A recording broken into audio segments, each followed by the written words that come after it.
দুনিয়াতে আপনি কতটুকু খাচ্ছেন, পড়ছেন, কতটুকু ব্যবসা বাণিজ্য করছেন, কতটুকু স্ট্যাটাসের মালিক, এটা বড় কথা নয়। আমি আপনি দিন শেষে জান্নাতে যেতে পারবো কিনা, এটাই বড় কথা। যদি জান্নাতে যেতে পারি, ইনশাআল্লাহ তাআলা আমরা সফল। যদি জান্নাতে যেতে ব্যর্থ হই, আল্লাহ না করুক, তাহলে আমাদের চেয়ে ব্যর্থ এই মহাবিশ্বের কোনো সৃষ্টি নাই। ইন্না বাতশা রাব্বিকা লাশাদীদ, আল্লাহ পাকের শাস্তি প্রচন্ড কঠিন। আমরা একটা কনসেপ্ট লালন করি মাথায়, আল্লাহ পাক গফুর রহিম, রহমান রহিম, ঠিক আছে তাই না?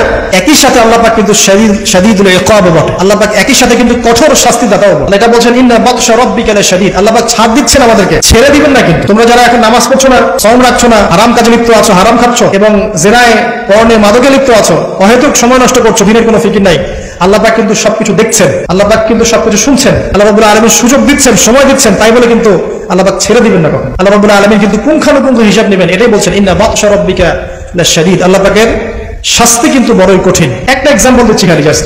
আবু তালেব নাম শুনেছেন? কে ছিল? রাসূল সাল্লাল্লাহু আলাইহি ওয়াসাল্লামের চাচা। দীর্ঘদিন, বছরের পর বছর তিনি নবী সাল্লাল্লাহু আলাইহি ওয়াসাল্লামকে সাপোর্ট করেছেন। যদিও তিনি মুসলিম হননি, কিন্তু সাপোর্ট করেছেন, ফাইন্যান্সিয়াল সাপোর্ট, সোশ্যাল সাপোর্ট, তাকে সাপোর্ট দিয়েছেন।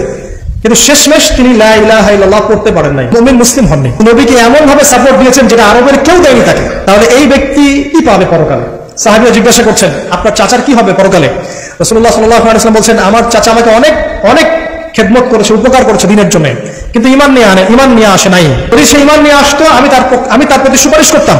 তিনি চাচাকে বলেছিল না, খালি একবার বলেন লা ইলাহা ইল্লাল্লাহ, আমি আপনার জন্য আল্লাহর কাছে সুপারিশ করব। তিনি ইমান নিয়ে আনেননি। এই কারণে জাহান্নামের সবচেয়ে নিম্নতর শাস্তি তাকে দেওয়া হবে। সেটা কি? তাকে আগুনের এক জোড়া জুতা পরিয়ে দেওয়া হবে। আগুনের এক জোড়া জুতা। এই আগুনের এক জোড়া জুতাতেই নাউজুবিল্লাহ তার মাথার যে মগজ, এই মগজটা টকবক করে ফুটতে থাকবে।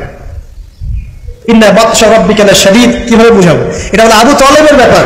তাহলে যারা এখন প্রকাশ্যে ইসলামের এগেইনস্টে কথা বলছে, কাজ করছে, সুন্নতের খেলাফ কাজ করছে, আমরা নামাজ পড়ছি না, সুদ খাচ্ছি, ঘুষ খাচ্ছি, দুর্নীতি করছি, আমাদের কি হবে? জাস্ট নিজের ফিকির করেন, ডান বাম সব ভুলে যান, নিজের কবরে ফিকির করেন, জাস্ট নিজের কবরে ফিকির করেন যে আপনি আমি কবরে গেলে কি করবো, এই ফিকির করেন। দেখবেন নিজে ভালো হলে সব ভালো হয়ে যাবে ইনশাআল্লাহ। নিজে ভালো হবে না, কিছুই ভালো হবে না। আল্লাহ পাক আমাদের সবাইকে আল্লাহর আযাব থেকে বাঁচান, আমিন। আল্লাহ পাক আযাবের কথা বলছেন, সাথে এটাও বলছেন ইন্নাহু হুয়া ইউবদি ওয়া ইউঈদ ওয়া হুয়াল গফুরুল ওয়াদুদ। আল্লাহ পাক কঠিন শাস্তি দাতা বটে, তবে আল্লাহ রাব্বুল আলামিন সবকিছু সৃষ্টি করেছেন, আবার তার দিকে সবকিছু ফিরে আসবে, এবং তিনি হচ্ছেন পরম প্রেমময় একজন সত্তা।